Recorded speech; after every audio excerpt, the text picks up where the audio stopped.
Okay, we've now been able to test the actual flight of this in real life and learned quite a few things.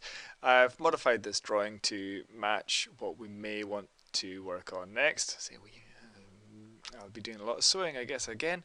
Here's a suggestion by Dave Santos that the trailing edge goes to, now it was suggested it was a line up in the middle. I've just put that onto the rim following the kite at the moment. I'll explain that in a wee second. It trims the kite, pulls the kite a wee bit more flat, and should help with a problem we noticed, that the kite wanted to fly a radius that was tighter than the ring itself. So the ring itself, you've got 1.8 meters from the center point out to the very tip of the kite. It was wanting to fly a circle sort of around here, which was crushing the leading edge in front of each kite, so there was kind of crushed in.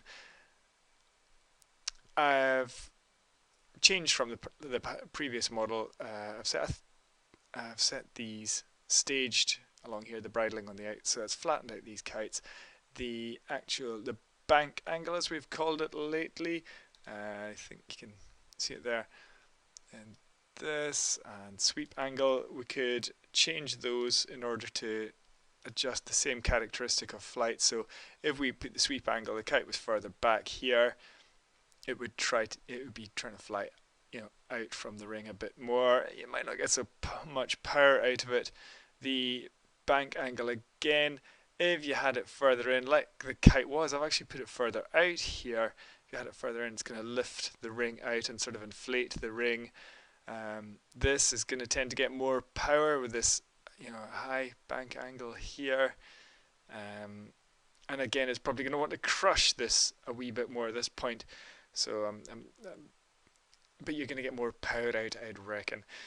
I've changed the drawing also so that there is, again as suggested by Dave Santos in another point, there's a control difference able here, because I've got a through axle line for the central, for the ring, and that gives the ability, instead of having the ring attached to the rim of this wheel at the bottom, the generating wheel, where previously there'd be 2 points either side of the red coming to center, they'd bifurcate from there, going to the edge of the rim. Bifurcate's my favourite word at the moment, it's great. I've got a central line, a collective, which goes to all of these, kind of like your standard drogue behind landing jet. This whole parachute effort is a wee bit like that. That's what I've got at the moment. The top wheel, the rollerblade wheel, was working really well, liked that.